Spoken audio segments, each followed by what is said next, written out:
सत श्री अकाल, अस्सलाम वालेकुम। What are you feel connected with. Hopefully आप सभी बढ़िया होंगे, मस्त होंगे, जबरदस्त होंगे, और नहीं होंगे तो भी हो जाएंगे। इस क्लास के बाद हिंदी पेडागोजी हम लोग डिस्कशन करेंगे क्वेश्चंस का। 30 क्वेश्चंस होंगे। हिंदी पेडागोजी का मॉक टेस्ट है। लैंग्वेज 1, लैंग्वेज 2 इन सब का ध्यान रखते हुए, और अगेन रोज की हम एक तो स्टूडियो चेंज करते रहते हैं, कभी ये कभी वो, कहीं कुछ ना कुछ होता रहता है, तो पेन जो है हमें इसी से काम चलाना पड़ेगा। ये बहुत ही पुराना मार्कर है, 2019 की याद आ गई मुझे, जब व्हाइट बोर्ड पे ऐसे लिखा करते थे और फिर हाथ में जो है थोड़ी सी शाही लग जाया करती थी, तो नॉस्टैल्जिक फीलिंग जो है वो बिल्कुल नॉस्टैल्जिया दे दिया है ये पेन ने आज। चलिए खैर, जीवन है, बहुत सारे बदलाव होते हैं और बहुत सारे बदलाव हमने देखे हैं पिछले 8 साल में। 9 बजे कर देंगे यार, पक्का क्लास कर देंगे 9 बजे। आज और मैनेज कर लो, है ना। मंडे टू फ्राइडे 9 बजे क्लास हो, इसका पूरा प्रबंध करने में मैं लगी हुई हूँ। बहुत सारे चेंजेस जो है इस बार हो गए हैं अभी, है ना। चलो आते हैं, समझते हैं। कुछ 30 क्वेश्चंस करेंगे अलग अलग तरह के, जैसा पेपर आता है ना। लाइक शेयर सब्सक्राइब आप कर देंगे। इसके अलावा जो पीडीएफ पेंडिंग है वो राहुल आज दे देंगे और कल आपको मिल जाएंगी। ठीक, कहाँ मिलेंगी? टेलीग्राम चैनल पे। और जो नोट्स अपडेट होने में अभी कितना टाइम है? नोट्स अपडेट होने को बात हुई, हो जाएगा कल सीडीपी का, और बाकी के भी करा दो यार, टाइम है नहीं अब ज्यादा। देखिए क्वेश्चन नंबर 1 फटाफट से पोल में जवाब देंगे, हम ऑलरेडी लेट हैं तो और समय नहीं लगाएंगे। जल्दी से बताइए क्वेश्चन नंबर 1 के बारे में आपका क्या ख्याल है ना। पोल में जवाब देंगे। हिंदी पेडागोजी जहां भी पूछी जाती है, ऑफ कोर्स सीटेट के लिए तो ये है ही, हेल्पफुल रहेगा। क्वेश्चन नंबर 1 है, यदि भाषा सीखना एक स्वाभाविक प्रक्रिया नहीं है तब निम्नलिखित में से सबसे उचित विकल्प होना चाहिए।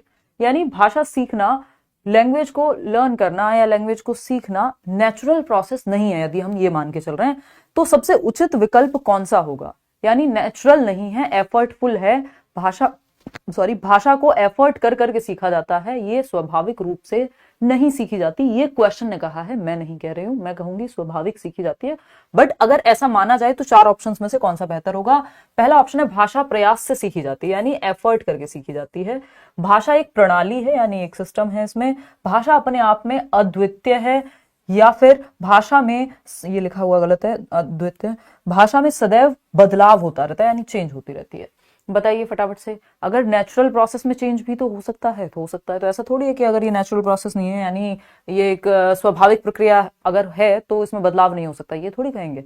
अद्वितीय है, बात कुछ और चल रही है, यहाँ पे कुछ और बात हो रही है। भाषा एक प्रणाली है, सिस्टम है एक, तो ऐसा थोड़ी है कि सिस्टम है तो फिर सिस्टम को स्वाभाविक रूप से नहीं सीखा जा सकता। अगर हम बात करें सूबों वाली जो 4 कौशल हैं भाषा के, सुनना, बोलना, पढ़ना और लिखना, तो क्या ये नेचुरल प्रोसेस नहीं है? क्या ये जो सिस्टम है या नियम है, जो कि आपके नॉम चॉम्स्की भी कहते हैं, क्या वो स्वाभाविक रूप से नहीं सीखे जा सकते? सीखे जा सकते हैं, प्रणाली है तब भी। तो ये कहना तो गलत हो जाएगा। एक ही ऑप्शन सही बचता है, भाषा प्रयास से सीखी जाती है। यानी जब हम नेचुरल नहीं मान रहे इसको, नेचुरल का मतलब क्या है यहाँ पे? नेचुरल का मतलब है यहाँ पे कि स्वाभाविक प्रक्रिया। स्वाभाविक प्रक्रिया में क्या होगा? भाषा अधिग्रहण होगा, भाषा अर्जन होगा, जिसको नॉम चॉम्स्की कहते हैं कि हमारा जो दिमाग है, हमारे अंदर भाषा अधिग्रहण यंत्र है, कहीं इमेजिनरी ब्रेन में हमारे काल्पनिक है, और जिसके माध्यम से हम भाषा जो भी आसपास हमारे होती है, हमारा ब्रेन, हमारा जो दिमाग है, उसको संग्रहित कर लेता है या अर्जित कर लेता है, और हम भाषा सीख जाते हैं बिना किताब के, बिना कॉपी के, बिना टीचर के। हम अपने माहौल से अपनी मातृभाषा को अर्जित कर लेते हैं। तो अगर ये स्वाभाविक प्रक्रिया नहीं है तो प्रयास करना पड़ेगा। उसमें तो प्रयास नहीं करना पड़ता, बच्चा तो अपने आप भाषा सीख जाता है। तो अब यहां पे बस इतना ही अंतर है। अगर हम देखें यहां कि भाषा अधिगम जो है, भाषा अधिगम जो है, यानी भाषा सीखना कह लीजिए या अधिगम कह लीजिए, भाषा अधिगम लिखा हो या भाषा सीखना, कई बार सीखना अलग अलग तरह से यूज हो जाता है, अर्जन के लिए भी, ठीक। और अगर भाषा अर्जन लिखा है या फिर अधिग्रहण लिखा है, क्या लिखा है? अधिग्रहण लिखा है, ठीक है। तो यहां पे बस मेन डिफरेंस यही है कि सीखने में प्रयासरत रहना पड़ेगा, अभ्यास लगेगा, प्रयास लगेगा, एफर्ट लगेगा। वहीं जो अर्जन है, अर्जन मतलब आपने अर्जित कर लिया, है ना, ये विरासत में मिलती है हमको एक तरह से अगर देखा जाए, ठीक। तो हमने इसमें कुछ खास एफर्ट किया नहीं है, हमें मिल गया है। तो अर्जन अधिग्रहण क्या है? स्वाभाविक है, इसमें कोई अलग से प्रयास नहीं करता, बच्चा अपने आप सीख जाता है। पहले तुतला के बोलेगा, कई बार गलत भी बोलेगा, जो उसने आसपास से सुना उसके ब्रेन में भरा, और आंतरिक क्षमता है मनुष्य में भाषा सीखने की। ये बात बाबा नॉम चॉम्स्की कहते हैं। तो ये भाषा अर्जन या अधिग्रहण क्या है? स्वाभाविक प्रक्रिया है। वहीं अधिगम जो है वो प्रयासरत या अभ्यासरत प्रक्रिया है। जिसमें आप स्किल्स, भाषा के जो कौशल हैं वो अलग अलग सीखते हैं, मतलब साथ में सीखते हैं बट वो प्रक्रिया है, सीक्वेंस में आप सीख रहे हैं या एक साथ चल रहे हैं, दोनों ही चीजें होती हैं। व्याकरण सीखते हैं, भाषा का नियम सीखते हैं, आप स्कूल में टीचर का सहारा लेते हैं, ठीक। तो भाषा प्रयास से सीखी जाती है, ये बात है जो सपोर्ट करेगी इस कथन को कि एक स्वाभाविक प्रक्रिया नहीं है। क्वेश्चन नंबर 2 देखिएगा, कई सारे इसमें प्रीवियस ईयर क्वेश्चंस को भी डाला है क्योंकि वो महत्वपूर्ण है, बहुत रिपीट होते हैं, सिलेबस सेम ही रहता है, ठीक। फटाफट से बताओ, सही बोल रहे हो नवाज, इसको ठीक करेंगे यार हम। एस्टेट के लिए मैराथन लो, एस्टेट कब है एग्जाम? थोड़ा सा मैं अभी इस पे नजर नहीं रख पा रही हूँ, देखती हूँ, अगर हो पाएगा तो बिल्कुल लूंगी। देखो एक बार, और फटाफट से सेकंड क्वेश्चन देखो, कक्षा में प्रस्तुतिकरण के दौरान यानी प्रेजेंटेशन के दौरान, कक्षा में प्रस्तुतिकरण के दौरान विद्यार्थी एक एक करके अपनी राय दे रहे हैं। भाई हर बच्चा अपनी राय दे रहा है, ठीक, अपनी ओपिनियन प्रेजेंट करेगा। भाषा अध्यापक के रूप में आप किस आधार पर उनका आकलन करेंगे? आप एक लैंग्वेज टीचर हैं, आप बच्चे जो अपनी राय दे रहे हैं एक एक करके, उसको किस बेसिस पे आप उसका आकलन करेंगे, ये पूछना चाहता है कवि, आई मीन क्वेश्चन या एग्जामिनर। फर्स्ट ऑप्शन क्या है? भाषा में प्रवाह, यानी फ्लुएंसी कितनी है। इंग्लिश और हिंदी में सेम आते हैं ट्रांसलेटेड क्वेश्चंस आजकल, तो कोई अंतर बचा नहीं है भाषा में, बस ट्रांसलेशन का अंतर बचा है, चाहे लैंग्वेज 1 हो लैंग्वेज 2 हो, ठीक। तो भाषा में प्रवाह यानी फ्लुएंसी, यानी प्रवाह से बोल रहे हैं या नहीं बोल रहे हैं, अटक अटक के बोल रहे हैं या प्रवाह से बोल रहा है बच्चा। हाँ, प्रस्तुतिकरण यानी प्रेजेंटेशन में ये बात बहुत महत्वपूर्ण है कि प्रवाह होना चाहिए, ये नहीं है एक शब्द आज बोला दूसरा कल बोल दिया, या कोई प्रवाह ही नहीं है, फ्लुएंसी ही नहीं है बोलने में, शब्दों के बीच में या जिस तरह से बोला जा रहा है उसमें प्रवाह ही नहीं है। विषय वस्तु में निपुणता, यानी जो विषय वस्तु है, जो भी कंटेंट है उस प्रस्तुतिकरण में, उसमें बच्चा निपुण है या नहीं है। अगर निपुण है तब तो अपनी बात को अच्छे से कह पाएगा, बात तो सही लग रही है। विभिन्न लेखकों के कथन, यानी दूसरे लेखकों के कथनों को वो कोट कर पा रहा है या नहीं। या प्रस्तुतिकरण शैली, अब प्रस्तुतिकरण में जो शैली है, जिस तरह से वो जिस लहजे में पेश कर रहा है, वो भी तो महत्वपूर्ण है। तो यहाँ पे अलग अलग जवाब आप लोग दे रहे हैं। मेरे ख्याल में क्या मतलब, बोर्ड भी यही आंसर मानेगा, विभिन्न लेखकों के कथन से ज्यादा। अब यहाँ पे चारों का ऑप्शन है हमारे पास, नहीं है, तो सबसे कमजोर हमें यही लग रहा था, इसको हटा देंगे। तो जहां पे भी थर्ड है वहां से हटा दो, सिंपल आंसर बच गया फर्स्ट, सेकंड और थर्ड। कैसे? भाषा में प्रवाह, फ्लुएंसी इंपॉर्टेंट है प्रस्तुतिकरण में। विषय वस्तु में निपुणता अगर नहीं होगी तो बच्चा अपनी राय कैसे प्रस्तुत करेगा, ये बताओ आप। प्रस्तुतिकरण शैली, जिस लहजे में वो पेश कर रहा है, प्रेजेंटेशन स्टाइल जो है वो भी मैटर करेगा। विभिन्न लेखकों के कथन बेशक ना हो क्योंकि वो अपनी राय दे रहा है, तो जरूरी नहीं है विभिन्न लेखकों के कथन वहां उतना महत्व रखें। तो फर्स्ट, सेकंड और fourth option is the right answer over here. आगे बढ़ेंगे, क्वेश्चन नंबर 3 देखिएगा और बताइएगा। अभिकथन और कारण को लेकर के सवाल है, देखते हैं। रागिनी चौबे, ये कैसा सवाल है? कह रही है ma'am CTET result hard copy कैसे मिलेगी? हार्ड कॉपी नहीं मिलती है अब, 2016 के बाद से यानी 2018 से डिजी लॉकर में ही सिर्फ आपका रिजल्ट विजिबल होता है। आप प्रिंट लेना चाहें मार्कशीट का वो एक अलग चीज है, वहां से निकलवाना चाहें अलग चीज है, लेकिन घर पे हार्ड कॉपी अब नहीं आती है। 2016 तक आती थी, दिसंबर 2018 वाले एग्जाम के बाद से हार्ड कॉपी नहीं आती है, ठीक। सीटेट रिजल्ट की ये वो जो मार्कशीट है आपकी, उसकी हार्ड कॉपी नहीं आती है, क्लियर। वो आपको डिजी लॉकर जो ऐप है वहीं मिलेगा अदर मार्कशीट्स के साथ। क्वेश्चन नंबर 3 देखिएगा, निम्नलिखित कथनों को पढ़िए तथा सही विकल्प का चयन करिए। यानी आपको कथन पढ़ने हैं और सही विकल्प का चयन करना है। सही ऑप्शन कौन सा है? अभिकथन या स्टेटमेंट क्या है? भाषा अध्यापक द्वारा व्यक्तिपरक अधिगम की योजना तैयार की जानी चाहिए, यानी इंडिविजुअल एजुकेशनल प्लान, आईईपी कहते हैं। यानी व्यक्तिगत आवश्यकताओं को ध्यान में रख के, अगर 40 बच्चे हैं, 40 बच्चों की नीड को समझ करके तब एक लेसन प्लानिंग की तैयारी हो। ये बात एकदम सत्य घटना पे ही आधारित है, एकदम सही है, ट्रू है। इसका रीजन क्या बताया है? नई भाषाओं के अधिगम से शिक्षार्थियों में विविधता होती है। यानी जब बच्चा नई भाषा सीखेगा तो डाइवर्सिटी आएगी, बात तो ये भी सही है। लेकिन क्या ये सीमा सचिन के लिए सही है? नहीं है, क्योंकि ये भी सही है, यानी सचिन भी सही है, सीमा भी सही है, लेकिन एक दूसरे के लिए यहां पे सही नहीं है ना। मतलब क्या कहने का कि ये दोनों स्टेटमेंट अपने आप में सही हो सकते हैं, लेकिन जरूरी नहीं है कि आर जो है ए का रीजन भी हो। समझ पा रहे हो बात को? तो नई भाषाओं के अधिगम से शिक्षार्थियों में विविधता होती है। भाई नई नई भाषाएं बच्चा जानेगा, अलग अलग भाषाएं बच्चे बोलते होंगे, विविधता होगी, डाइवर्सिटी होगी। लेकिन पूछा क्या था या बात क्या चल रही थी कि अध्यापक, जब भाषा अध्यापक द्वारा व्यक्तिपरक अधिगम की योजना तैयार की जानी चाहिए। क्यों? क्योंकि बच्चों को ध्यान में रखे, बच्चों की आवश्यकताओं का ध्यान रखा जा सकेगा। वो बात तो कारण में कही नहीं गई। तो ए भी सही है, आर भी सही है, लेकिन दोनों एक दूसरे के लिए सही नहीं है। आर ए की सही व्याख्या नहीं करता। B option is the right answer. बात सही है नहीं है? चलिए आगे बढ़ते हैं इसी बात पे। नेक्स्ट क्वेश्चन समझते हैं और पढ़ते हैं क्वेश्चन नंबर 4 को। देखिएगा क्या कहता है क्वेश्चन नंबर 4, फटाफट से देखिएगा। ये कहता है प्रधान अध्यापिका ने यानी जो प्रिंसिपल है स्कूल में भाषा अध्यापक को नए सत्र के लिए पाठ्य पुस्तकों तथा अन्य संसाधनों का चयन करने के लिए कहा। यानी जो आपका अदर टीचिंग लर्निंग मटेरियल है, चाहे वो चार्ट है, कोई अलग से कोई किताब आती है, कोई फ्लैश कार्ड है, कोई और कुछ दिखाना है क्लासरूम में, तो पुस्तक के साथ साथ बाकी सामग्री के लिए भी कहा। बात सही है या नहीं है, बताओ फटाफट से। सही है, क्लियर है बात यहां तक? हाँ, तो ये बात सही है।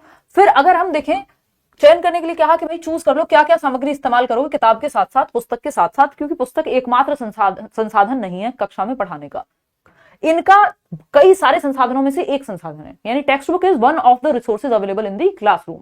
ठीक, इनका चयन करते समय निम्नलिखित में से एक प्रासंगिक नहीं है। क्या प्रासंगिक नहीं है, या क्या कॉन्टेक्चुअल नहीं है, क्या उचित नहीं है? पहला है पुस्तकों और संसाधनों की अनुकूलता। ये तो सही बात है भाई, जो पुस्तक है और संसाधन है वो बच्चे के लिए हेल्पफुल होने चाहिए। सही है। बच्चों की अधिगम या अनुकूल होने चाहिए बच्चे के स्तर के हिसाब से, बच्चे के लिए इन जनरल। ठीक, फिर आता है सेकंड ऑप्शन, बच्चों की अधिगम आवश्यकताएं और उन्हें आने वाली भाषाएं। बच्चे की नीड्स क्या है सीखने की, है ना, वो किस क्लास का बच्चा है, उस स्तर के हिसाब से आप किताबें और अदर मटेरियल चूज करते हो। ये बात भी सही है। विद्यार्थियों का क्या स्तर है, अगेन सेम बात भाई, उनका कॉग्निटिव स्तर क्या है, वो उनकी एज क्या है, सामग्री की अवधारणात्मक जटिलता और गहनता, ये यहां पे बिल्कुल भी सही नहीं है, ये प्रासंगिक नहीं है कि जो अवधारणात्मक, जो कॉन्सेप्चुअल कॉम्प्लेक्सिटी है और इंटेंसिटी है वो महत्वपूर्ण नहीं है कि कॉम्प्लेक्सिटी के बेसिस पे आप चूज कर रहे हैं या फिर कॉन्सेप्चुअली उसको कॉम्प्लेक्स बना रहे हैं, मुश्किल चीज ही चूज कर रहे हैं, ऐसा कुछ भी नहीं होना चाहिए। Fourth option is the right answer. जो गलत है वही सही है, क्योंकि पूछा ही गलत है, नहीं लिखा हुआ था। नहीं वाले क्वेश्चन को थोड़ा सा ध्यान से करते हैं हम लोग सॉल्व।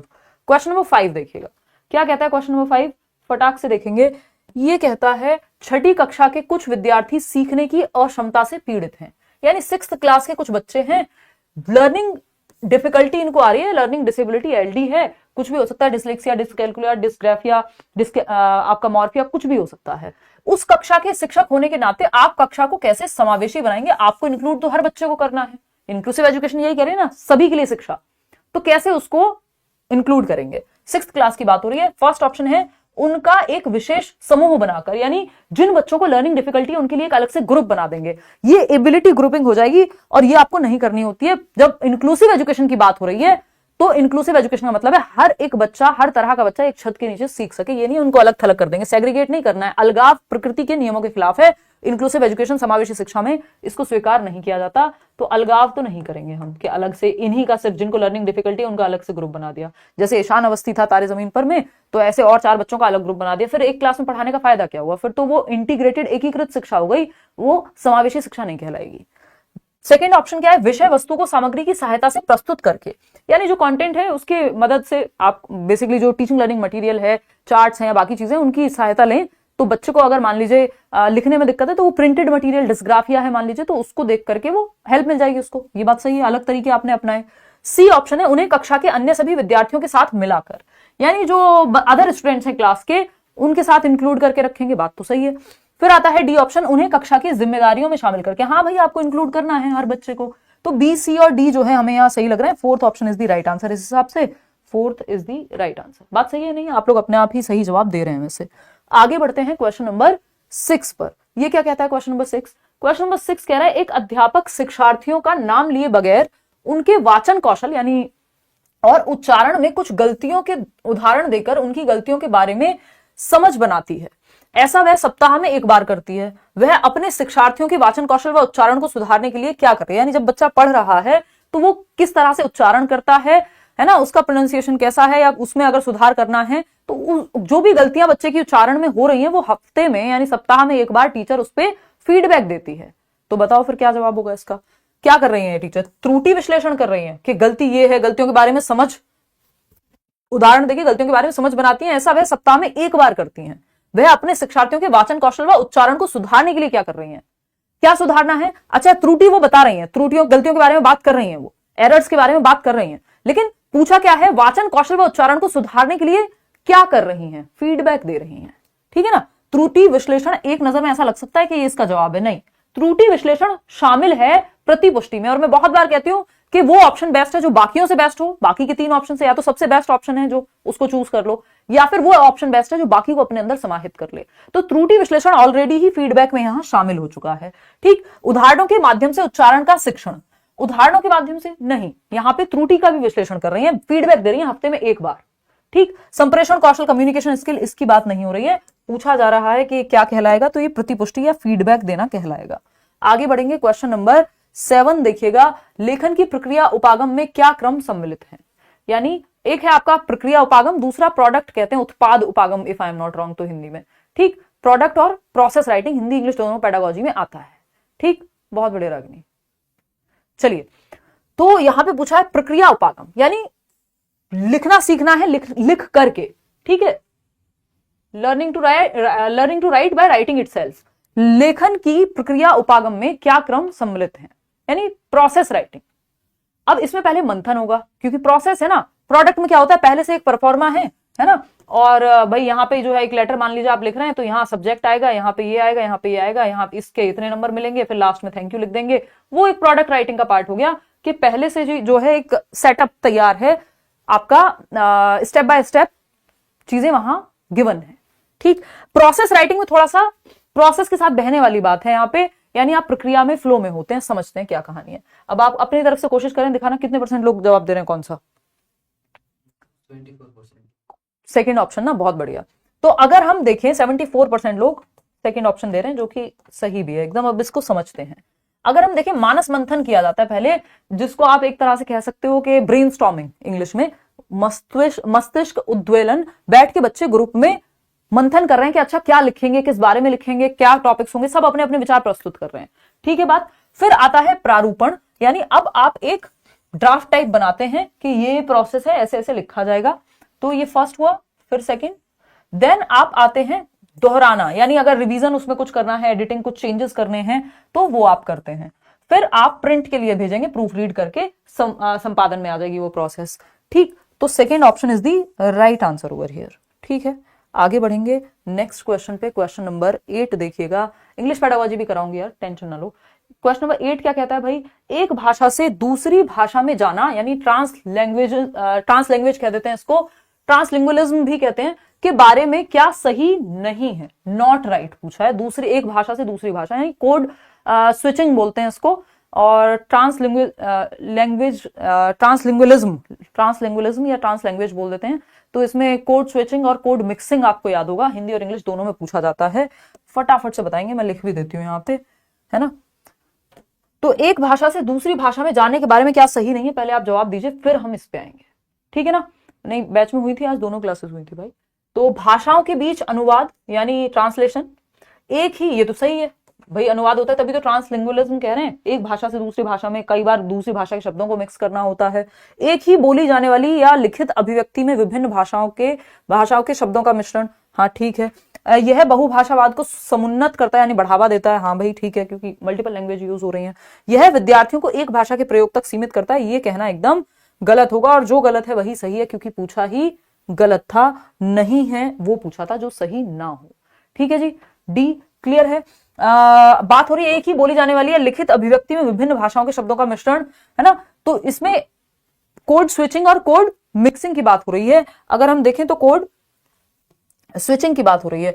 कोड स्विचिंग क्या है, ये ट्रांसलिंगुअलिज्म में, यानी आप एक भाषा से दूसरी भाषा में जा रहे हैं, उसमें एक तो है कोड स्विचिंग, है ना, ये बहुत पूछा जा रहा है अभी हिंदी में भी और इंग्लिश में भी, और दूसरा है कोड मिक्सिंग। क्या है दूसरा? Code mixing. बात सही है या नहीं है? कोड मिक्सिंग, ठीक है।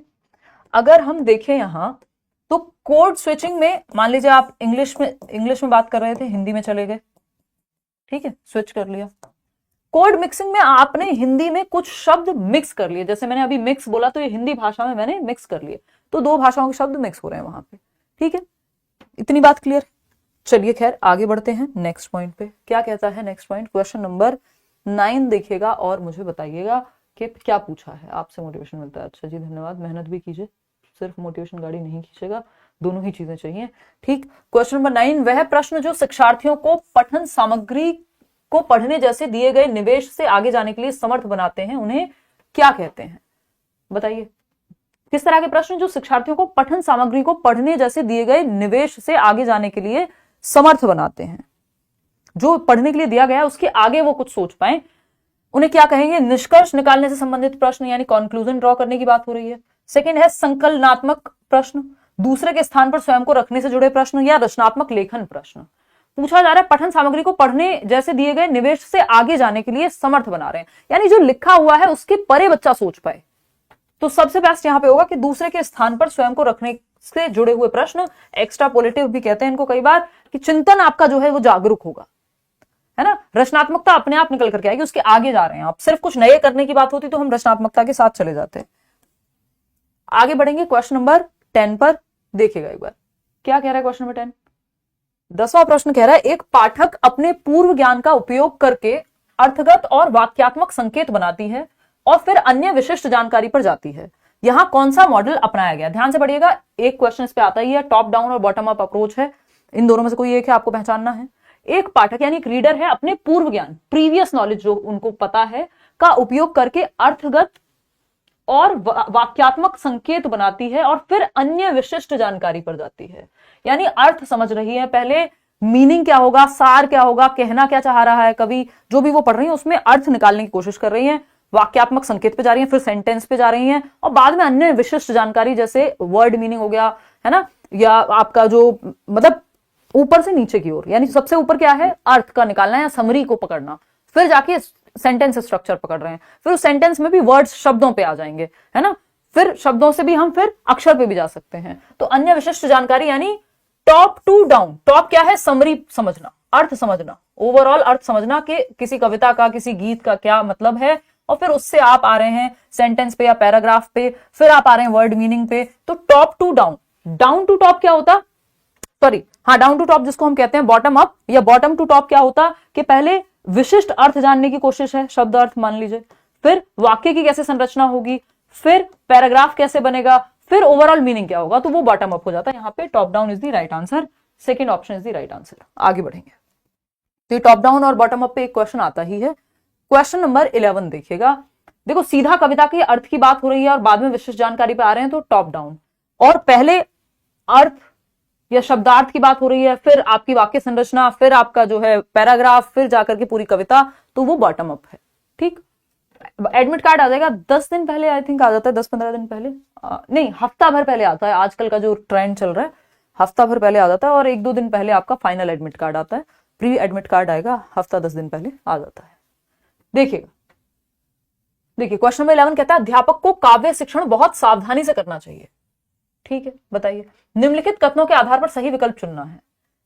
शिक्षक को सही, जब वो कविता या कविता का वाचन कर रही हैं अगर अध्यापिका या अध्यापक, तो काव्य शिक्षण को बहुत सावधानी से करना चाहिए। निम्नलिखित में से आपको चूज करना है कौन सी बात सही है। 4 स्टेटमेंट हैं। शिक्षक को सही लय के साथ ऊंचे स्वर में पढ़ना चाहिए, यानी लय ताल जरूरी अगर कोई कविता का पाठन है या फिर काव्य का पठन है। कठिन शब्दों के लिए एक एक शब्द का अर्थ बताना चाहिए। अब जब आप काव्य का पठन कर रहे होते हैं या पढ़ा रहे होते हैं कुछ ऐसा कविता से संबंधित कुछ, तो वहां पे एक एक शब्द का अर्थ बताना जरूरी नहीं होता। ठीक, शिक्षक के स्वर तथा मुख पर भाव स्पष्ट होने चाहिए। हाँ, है ना, वो मछली वाली भी अगर कविता सुनाई जा रही है तो भाव नहीं होंगे तो फील ही नहीं होगा कि, है ना, कि एक मछली थी, फिर वो दुख ही आपको, अभी वो कौन सा चल रहा था, एक मछली पानी में गई, वो भी तो मजाक ही चल रहा था। तो भाव जरूरी है यहाँ पे। शिक्षक को विद्यार्थियों की समझ के लिए प्रश्न पूछने चाहिए। हाँ, बच्चे को समझ बनी कि नहीं बनी तो वो पूछना चाहिए प्रश्न, है ना। चांद को लेके एक कविता होती थी, तो जितनी भी कविताएं हैं वहां पे लय और ताल तो सबसे ज्यादा जरूरी है जब भी काव्य की बात आ रही है। और दूसरा, ये जो भाव हैं वो स्पष्ट होने चाहिए, उतार चढ़ाव जो है, इंटोनेशन जिसको हम कह रहे हैं, वो होना चाहिए। शिक्षक को विद्यार्थियों की समझ के लिए प्रश्न पूछने चाहिए, लेकिन एक एक शब्द का अर्थ बताना चाहिए, ये बिल्कुल जरूरी नहीं है यहाँ पे। तो फर्स्ट, थर्ड और फोर्थ, वैसे भी चारों का ऑप्शन हमारे पास है भी नहीं, तो फर्स्ट ऑप्शन के साथ हम यहाँ चले गए। आगे बढ़ेंगे नेक्स्ट क्वेश्चन पे। क्वेश्चन नंबर है 12, देखना क्या कहना चाह रहा है कवि।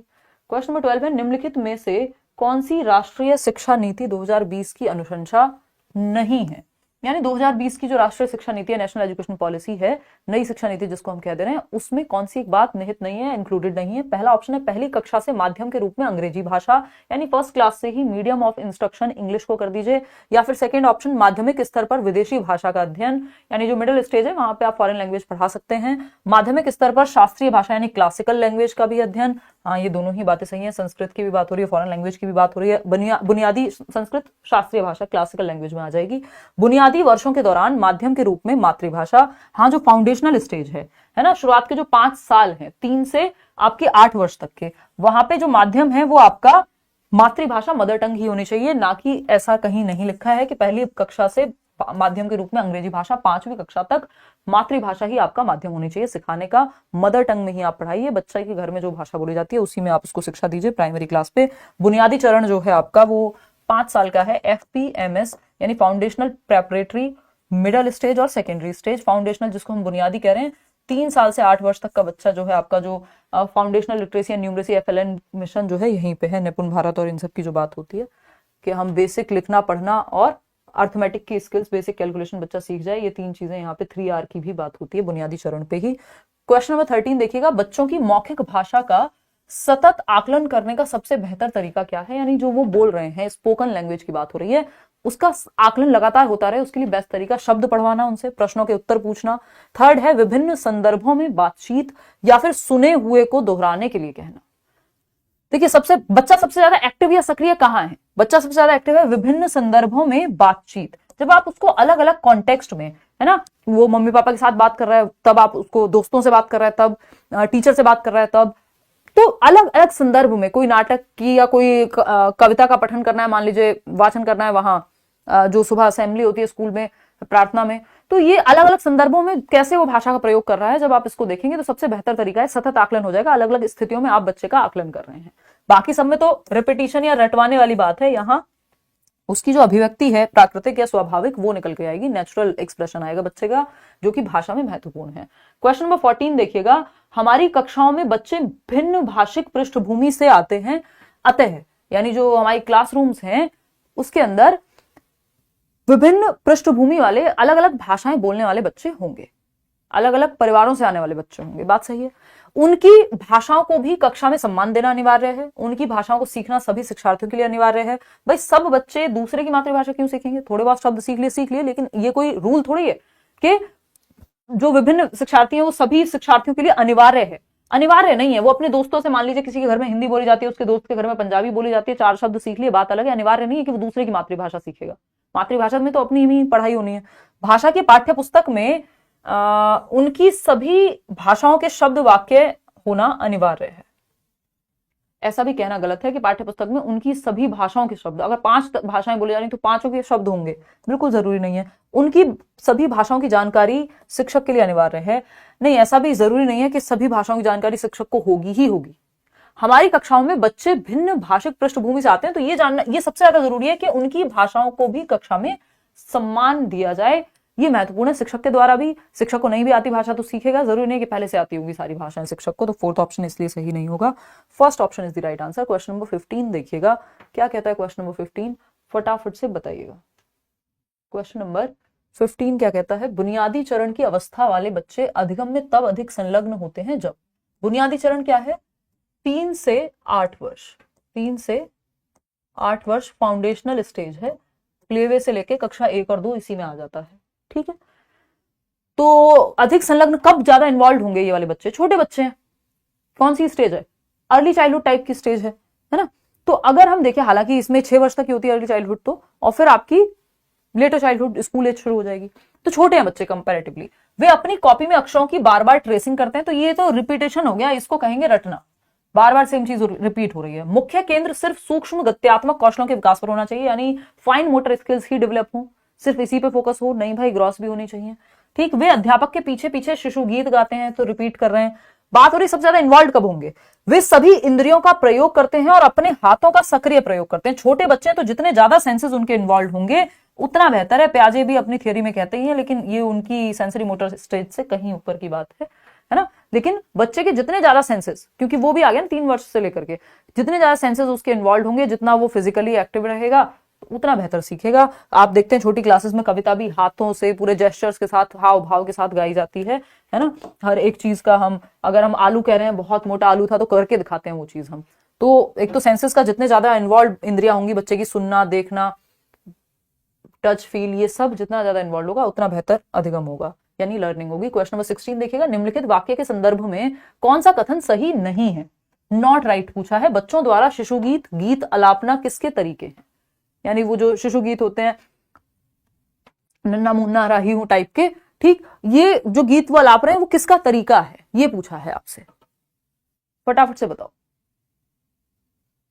जल्दी बताओ। उच्चारण का अभ्यास कराने का, अभिव्यक्ति का संवर्धन और वाक्यों की लय के लिए, शब्दावली को समृद्ध करने के, या शब्द और वाक्य संरचना को कंठस्थ करने के। नहीं है, नॉट पूछा है, गलत क्या है वो पूछा है, फटाफट से आप लोग बताएंगे, तब जाकर के हम आगे बढ़ेंगे। ठीक है आदित्य, धन्यवाद। आ जाओ इधर, अब समझो बात को। शब्दावली को समृद्ध करने के, हाँ भाई शब्दावली समृद्ध होती है किस चीज से, शिशु गीत से। अब वो अलग अलग जब गीत गाते हैं तो उनकी वोकैबुलरी बेहतर होगी। अभिव्यक्ति का संवर्धन, लय ताल ये बेहतर सीखेंगे, उच्चारण भी बेहतर होगा। लेकिन शब्द और वाक्य संरचना को कंठस्थ करना, रट्टे लगाना शब्दों के और कैसे सेंटेंस बनता है, वो सही नहीं है। और जो सही नहीं है वही सही है, क्योंकि पूछा ही सही नहीं है या गलत है। क्वेश्चन नंबर 17 देखिएगा और पढ़िए कि क्या जवाब सही होना चाहिए। एक अध्यापक ने शिक्षार्थियों को अपने सहपाठियों से अपनी अभ्यास पुस्तिकाओं की अदला बदली कर जांचने के लिए कहा, इस कार्य का उद्देश्य क्या है। देखिए यही टॉपिक्स हैं जो फिक्स्ड हैं, टॉपिक नए नहीं बन रहे हैं, सिलेबस नहीं चेंज हो रहा है, तो क्वेश्चंस को प्रॉपर्ली समझ लेना है। रिपीट भी होते हैं और टॉपिक तो सेम रहना ही है, अगर क्वेश्चन की लैंग्वेज थोड़ी सी चेंज होती है तो, ठीक है ना।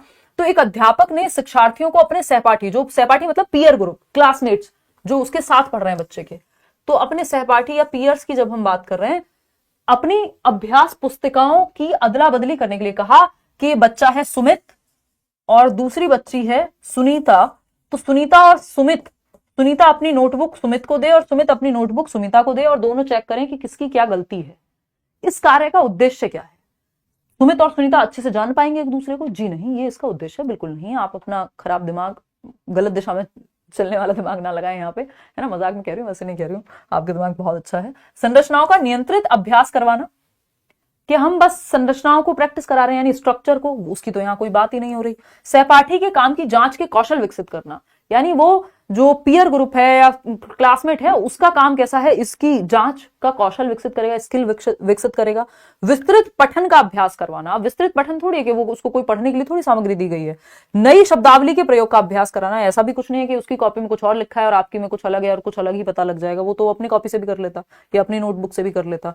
सहपाठी के काम की जांच के कौशल विकसित करना, यानी जो पीयर ग्रुप है, जो क्लासमेट है, वो उसका काम को असेस करने की क्षमता, जो आपकी नेशनल एजुकेशन पॉलिसी भी कह रही है, नई शिक्षा नीति भी कह रही है कि 360 डिग्री आकलन कराइए आप, है ना। प्रोग्रेस कार्ड चाहिए होलिस्टिक हमको, यानी सर्वांगीण, हर एक पहलू में जांच करानी है।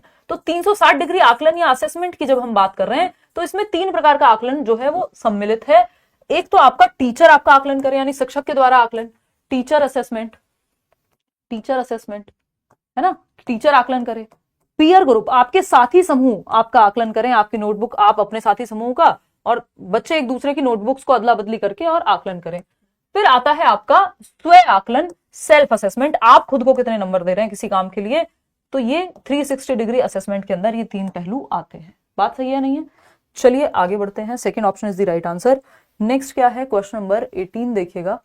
क्वेश्चन नंबर 18 ये क्या कहता है भाई, फटाफट से समझते हैं। भाषा शिक्षण में संवादात्मक पद्धति, कम्युनिकेटिव अप्रोच की बात हो रही है, इसका उद्देश्य क्या है। संवादात्मक पद्धति यानी कम्युनिकेटिव अप्रोच का उद्देश्य क्या है, फटाफट से बताओ। करा देंगे, don't worry, language pedagogy. Exactly ma'am. चलिए विकास, अब आगे की बात बताइए फटाफट से। कम्युनिकेटिव अप्रोच का उद्देश्य क्या है, यानी भाषा शिक्षण में संवादात्मक पद्धति, यानी कम्युनिकेशन के माध्यम से भाषा को सिखाना, व्याकरण सिखाना नहीं, नियम थोड़ी, कम्युनिकेशन। भाषा नॉर्मल नेचुरल सेटिंग में स्वाभाविक रूप से जब बच्चे भाषा को कम्युनिकेट कर रहे हैं, बोल रहे हैं, सुन रहे हैं, बातचीत कर रहे हैं बेसिकली, तो छात्रों की बातचीत करने की क्षमता का विकास कराना कम्युनिकेटिव है, हाँ लगता तो है। निबंध लेखन, अगेन ये निबंध लेखन की बात हो गई, कम्युनिकेशन की बात हो रही है, यहाँ पे संवादात्मक पद्धति की बात हो रही है। शब्दकोश का उपयोग सिखाना, अब के मतलब वो जो आपकी डिक्शनरी है उसका कैसे प्रयोग करेंगे, नहीं, छात्रों की बातचीत करने की क्षमता का विकास करना, कि बच्चे की जो बोलने की, बातचीत करने की, कम्युनिकेट करने की, अपनी बात को कहने की, दूसरे की बात को सुनने की जो क्षमता है वो बेहतर होगी। संवादात्मक पद्धति से कम्युनिकेट करके जब आप भाषा सीखते हैं तो ये दोनों चीजें बेहतर होंगी। सिंपल।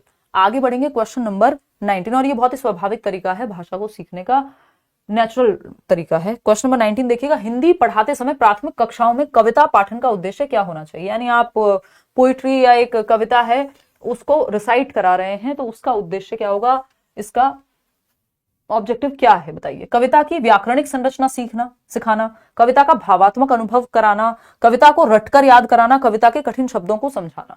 देखिए इन सब के लिए कविता को पढ़ाना जरूरी नहीं है, ये आप पद्य की जगह गद्य भी अगर पढ़ा देते है ना, कविता की जगह नॉर्मल कोई और पाठ होता उससे भी ये सब काम हो जाते, व्याकरणिक संरचना एंड ऑल। बट कविता का भावात्मक अनुभव करना, बच्चे जो है महसूस कर सकें, कविता का जो उद्देश्य है वो ये भी है कि आप महसूस कर सकें, कल्पना कर सकें, कल्पना शक्ति अच्छी हो, एंजॉय करे बच्चा कविता को और इमोशनली उसको कनेक्ट कर पाए उसके साथ। चलिए आगे बढ़ते हैं। क्वेश्चन नंबर 20 देखिएगा, बच्चों के लिए साहित्य के चयन में सबसे महत्वपूर्ण क्या होना चाहिए। यानी आप साहित्य का चयन कर रहे हैं, क्या पढ़ने वाले हैं, उसके लिए लिटरेचर में चूज करने के लिए सबसे महत्वपूर्ण क्या होना चाहिए। मनोरंजन, भाषा की कठिनाई, शिक्षण के उद्देश्य क्या है, या चित्र और कथा का मेल।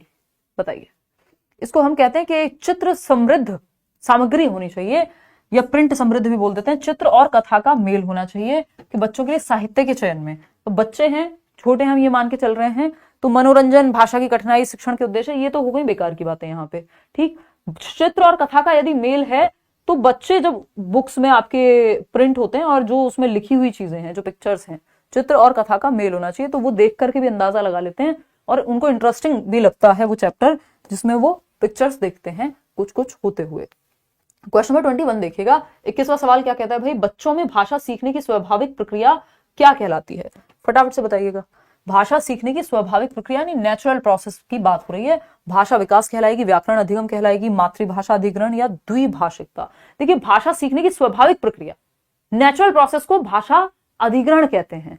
जो नेचुरल नहीं थी या जिसमें हम कह रहे हैं कि एफर्ट लगेगा, तो वो भाषा अधिगम थी, जिसमें प्रयास कर रहे थे हम। यहाँ पे नेचुरली हो रही हैं चीजें, मातृभाषा अधिग्रहण या अर्जन कहते हैं।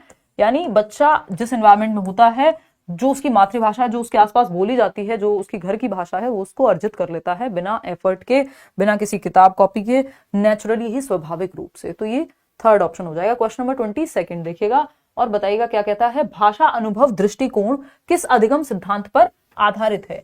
यानी लैंग्वेज को लेकर के जो एक्सपीरियंस की बात हो रही है वो किस अधिगम, देखो अनुभव, जहां अनुभव की बात आ गई इसका मतलब बच्चा एक्टिव है, एक्सपीरियंस की बात हो रही है। तो व्यवहारवाद एक्सपीरियंस की बात नहीं करता, ये तो रिवॉर्ड पनिशमेंट की बात करता है, दंड और पुरस्कार की बात करता है। रचनावाद बिल्कुल अनुभव की बात करता है, अर्थ निर्माण की बात करता है, बच्चे को सक्रिय रखने की बात करता है। और पियाजे और वाइगोस्की दोनों क्या हैं, रचनावादी ही हैं, है ना। तो बच्चे को एक्टिव रख के सिखाने की ही बात करेंगे। संरचनावाद तो स्ट्रक्चरलिज्म हो जाता है विलियम वुंट के समय का, ये जो है बिल्कुल भी अनुभववाद और उस सब पे नहीं। मानवतावाद अलग कहानी गाता है कि व्यक्ति की फ्री विल होती है एंड ऑल, वो यहाँ पे काम की नहीं है। तो सेकेंड ऑप्शन ही बचता है। क्वेश्चन नंबर 23 देखिएगा और जवाब दीजिएगा। भाषा अधिगम के संबंध में सही कथन का चयन करना है आपको। तो लैंग्वेज लर्निंग की बात हो रही है, अधिग्रहण की बात नहीं हो रही है, अधिगम की बात हो रही है, जो एफर्ट के साथ सीखा जाता है। भाषा अधिगम के लिए औपचारिक व्याकरण शिक्षण आवश्यक होता है कि औपचारिक रूप से आप व्याकरण पढ़ाएं, नहीं, आपको संदर्भ में व्याकरण पढ़ाना होता है। औपचारिक तरीका बहुत अच्छा नहीं है कि व्याकरण के अलग से नियम रटवा दो आप, तो इसको हम बहुत अच्छा नहीं मानते। ठीक, बच्चे अपनी भाषा सामाजिक वातावरण से स्वाभाविक रूप से सीखते हैं, ये बात भी सही है, लेकिन अधिगम की बात हो रही है। भाषा अधिगम एक स्वाभाविक प्रक्रिया नहीं होती, ये बनाई भी जा सकती है, ऐसा नहीं है। भाषा अधिगम केवल औपचारिक शिक्षा प्रणाली के माध्यम से होता है, ये कहना गलत होगा। तो भाषा अधिगम एक स्वाभाविक प्रक्रिया नहीं होती, ये भी कहना उतना सही नहीं है कि इसको सूबो पाली जो सुनना बोलना पढ़ना लिखना ये स्वाभाविक क्रम में ही चल रही है। बच्चे अपनी भाषा सामाजिक वातावरण से स्वाभाविक रूप से सीखते हैं, ये बात कहना पूरी तरह से गलत नहीं होगा मेरे ख्याल में। बाकी आप बताएंगे कितने लोग दे रहे हैं बी ऑप्शन। हाँ ठीक है, तो मतलब आप लोग सही दे ही रहे हैं ऑलरेडी। तो भाषा अधिगम के संबंध में सही कथन का चयन करना है। तो बच्चे अपनी भाषा सामाजिक वातावरण से स्वाभाविक रूप से सीखते हैं, ये बात कहना गलत नहीं होगा। और स्वाभाविक रूप से जब वो पढ़ने लिखने भी जा रहे हैं तो वो सूबो पाली सुनना बोलना पढ़ना लिखना ये भी तो स्वाभाविक ही है ना, क्रम है ना। तो ये कहना गलत होगा कि स्वाभाविक प्रक्रिया नहीं है, अधिगम भी एक स्वाभाविक प्रक्रिया ही है। वो उस तरह से पहला क्वेश्चन उन्होंने पूछा था कि वहां पे कोई और ऑप्शन हमारे पास बचता नहीं था और हमको बेस्ट ऑप्शन ही चूज करना होता है। क्वेश्चन नंबर 24 देखिएगा, हिंदी भाषा शिक्षण में समृद्ध वातावरण से आप क्या समझते हैं। यानी कॉन्ड्यूसिव एनवायरमेंट, बेहतर एनवायरमेंट जो बच्चों को बेहतरी के लिए आगे बढ़ाने के लिए प्रोत्साहित करे। व्याकरण की अच्छी पुस्तकें, व्याकरण महत्वपूर्ण नहीं है, संदर्भ में व्याकरण महत्वपूर्ण है। केवल परीक्षा का वातावरण, ये भी गलत है। जहां बच्चा सक्रिय है, एक्टिव है, वो बेस्ट है। बच्चों को हिंदी में सुनने बोलने पढ़ने और लिखने के अवसर देना, ये बात सही है। चारों ही कौशल सीखने के मौके नेचुरली मिल रहे हैं स्वाभाविक रूप से, सिर्फ अभ्यास या परीक्षा या सिर्फ व्याकरण की बात नहीं हो रही। तो समृद्ध वातावरण वो है जहां सुनने बोलने पढ़ने लिखने, चारों कौशलों को इस्तेमाल करने के मौके आपको मिले। तो थर्ड ऑप्शन ही बेस्ट हो जाता है। क्वेश्चन नंबर 25 देखिएगा एक बार। क्वेश्चन नंबर 25 क्या कहता है भाई? 25 ही था ये। ओके, नहीं नहीं नहीं, ये है 24 था। बच्चों की हिंदी पढ़ने की क्षमता में सुधार करने के लिए निम्नलिखित में से कौन सा अच्छा तरीका है? बताइएगा फटाफट से अधिक व्याकरण का अभ्यास कराना, ये कोई अच्छा तरीका नहीं है कि बार बार सेम चीज कराते रहो। उन्हें कहानियां पढ़ने के लिए प्रेरित करना, चलो थोड़ा बेहतर है। शब्दावली की सूची रटवाना, केवल पाठ्य पुस्तक से पढ़ाना नहीं भाई, बाकी जो शिक्षण अधिगम सामग्री है उसका भी प्रयोग करो। तो उन्हें कहानियां पढ़ने के लिए प्रेरित करना। तो बच्चा जब कहानी पढ़ता है तो वो सिर्फ पढ़ता नहीं है, वो पढ़ना भी सीख रहा है, वो कल्पना भी सीख रहा है, वो स्वाभाविक रूप से उस दुनिया में जाना भी सीख रहा है। तो कहानियां पढ़ना सीखना जो है नेचुरल है। यहाँ पे पढ़ने की क्षमता अपने आप सुधर जाएगी क्योंकि इंटरेस्ट आता है, उसमें चित्र भी होते हैं कहानी में साथ साथ। क्वेश्चन नंबर 26 देखिएगा, बच्चों के लिए हिंदी में शब्दावली विकसित करने का सबसे प्रभावी तरीका क्या है? यानी बात हो रही है वोकैबुलरी बिल्ड करने की हिंदी में, तो कौन सा तरीका बेस्ट है? उन्हें शब्दकोश का प्रयोग करना सिखाना, यानी डिक्शनरी का प्रयोग सिखा दो, व्याकरणिक नियमों का अध्ययन करा दो, विभिन्न संदर्भों में नए शब्दों का प्रयोग, या केवल रटने पर जोर। ये तीनों ही नेगेटिव बातें थी। जो बेस्ट है वो है विभिन्न संदर्भों में नए शब्दों का प्रयोग। ये जो संदर्भ शब्द है इसको तो दिमाग में आप बैठा लीजिए कि संदर्भ में सिखाना, यानी बच्चे के कॉन्टेक्स्ट, उसकी लाइफ से जोड़ के सिखाओ, चाहे व्याकरण हो चाहे वोकैबुलरी हो। जब वो बातचीत में सीखता है, कहानी पढ़ते हुए वोकैबुलरी या शब्दावली उसकी बेहतर होती है, वो हमेशा के लिए पक्की हो जाती है, अलग से नहीं रटवानी है। तो third option is the right answer over here. आगे बढ़ेंगे, क्वेश्चन नंबर 27 देखिएगा और बताइएगा क्या है। हिंदी शिक्षण में समेकित दृष्टिकोण यानी इंटीग्रेटेड अप्रोच का क्या अर्थ है?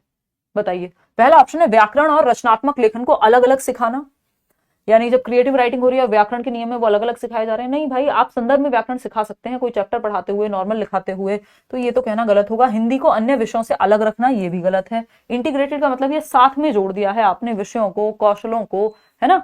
फिर आता है नेक्स्ट, सभी 4 भाषा कौशलों सुनना, बोलना, पढ़ना, लिखना, सूबो पाली जिसको मैं बोलती हूँ, ये जो भाषा के 4 कौशल हैं, जिसमें जो सुनना और पढ़ना है इनको हम ग्रम्यात्मक कौशल कहते हैं, रिसेप्टिव स्किल, और बोलने और लिखने को हम आपका प्रोडक्टिव स्किल्स कहते हैं, उत्पादनात्मक कौशल, या जिसमें आप अभिव्यक्तात्मक कौशल भी कहते हैं, क्योंकि आप बोलने और लिखने में अभिव्यक्त कर रहे हैं खुद को, ठीक, और ग्रहण कर रहे हैं, ग्रम्यात्मक है सुनने और पढ़ने में। सुबो पाली,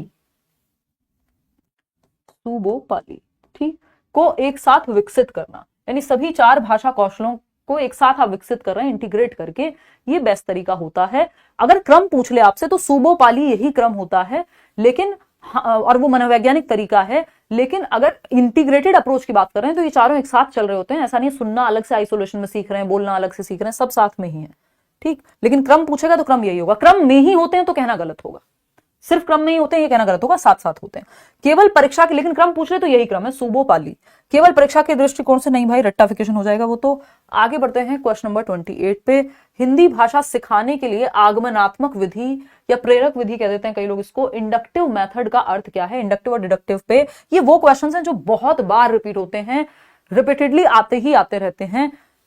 तो कोशिश यही की गई है कि पहले इनको अगर हम अच्छे से समझ लेंगे तो फिर आसानी होगी। देखिए, हिंदी एक आध सेशन ले लूंगी भाई मैथ्स पेडागोजी का, अगर हो पाया तो, कमिटमेंट नहीं कर रही हूं। हिंदी भाषा सिखाने के लिए आगमनात्मक विधि, इंडक्टिव मेथड का क्या अर्थ है? पहला है नियमों को पहले पढ़ाना और फिर उदाहरण देना। देखो, नियम पहले पढ़ाए जाते हैं निगमनात्मक विधि में, डिडक्टिव मेथड में, कि पहले संज्ञा की परिभाषा सिखाई गई और फिर जो है उसके उदाहरण दिए गए। इसको निगमनात्मक विधि कहते हैं, नियम से उदाहरण की ओर। निगमनात्मक से याद रखना नियम, निगमनात्मक विधि, ठीक। बच्चों को उदाहरणों से नियमों तक पहुंचाना ये आगमनात्मक है या इंडक्टिव मेथड है अगर मैं कहूं तो।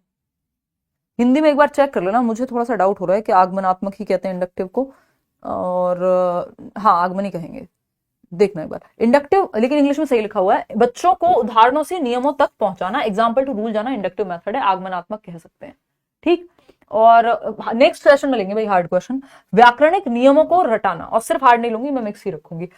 नियमों को रटवाना तो कहीं पे भी कोई भी तरीका है नहीं, केवल वाक्य संरचना सिखाना, ये भी गलत होगा। तो आंसर जो है वो हो जाएगा आपका बी ऑप्शन। क्लियर है बात? आपका पढ़ाने का तरीका बहुत ही अच्छा है, धन्यवाद सौरभ। चलिए अब तो हम बहुत ही पुराने चावल हो गए हैं। देखिए क्वेश्चन नंबर 29, अगर हम देखें क्वेश्चन नंबर 29 क्या कहता है, एक प्राथमिक स्तर के हिंदी शिक्षक के रूप में आप बच्चों को नई शब्दावली सिखाने के लिए कौन सी गतिविधि का प्रयोग करेंगे, यानी कौन सी एक्टिविटी आप कराएंगे। एक हिंदी टीचर हैं आप और नई वोकैबुलरी, नए शब्द सिखाना चाहते हैं, कौन सा तरीका बेस्ट मानेंगे आप। पहला है शब्दों की सूची रटवाना, रटंत विद्या चलंत नहीं, अर्थपूर्ण अधिगम कराना है, ना कि रटवाना है।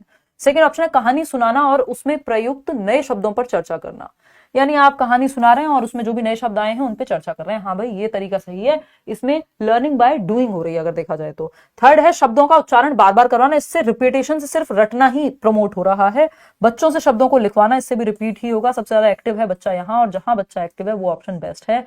कहानी सुनाना और नए शब्द जो आए हैं उनको अलग अलग संदर्भ में प्रयुक्त करना, है ना, कि कोई मूवी देख रहे हैं तो नए शब्द फिर यूज कर रहे हैं संदर्भ में, कॉन्टेक्स्ट में।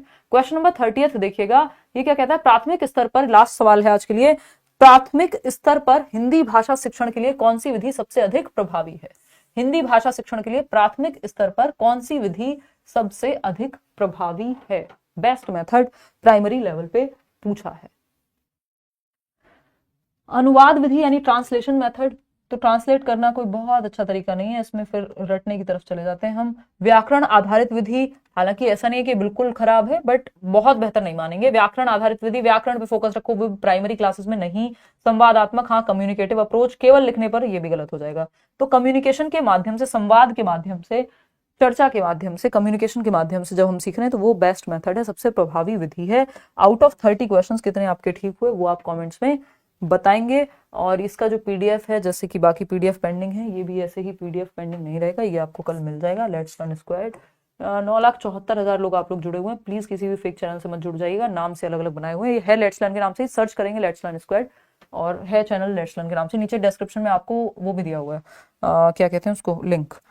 तो ये एक बात हुई। आउट ऑफ 30 क्वेश्चंस कितने आपके ठीक हुए, लाइक शेयर सब्सक्राइब आप कर दीजिएगा, कमेंट्स में बताइएगा अपने विचार, और ये भी बताइएगा कि कितने नंबर आपके आए, और आउट ऑफ 30 क्वेश्चंस कितने आपके ठीक हुए वो आप कमेंट्स में बता करके जाएंगे। कल मिलते हैं, कल सीडीपी का कुछ करेंगे, और फिर जो है आएंगे आपके अदर सब्जेक्ट्स पे भी। जो जो मैंने आपको बताया था ना उस दिन, स्ट्रेटेजी जो बताई थी एक 1 मंथ की, उसके हिसाब से जो जो बताया हुआ है वो सब कराया जाएगा एक एक करके, 36, 30, 23। चलिए धन्यवाद, कल मिलते हैं भाई, 9 बजे टाइम पे मिलेंगे कल तो, पक्का पक्का। फ्राइडे है, फिर सैटरडे संडे ऑफ रखेंगे।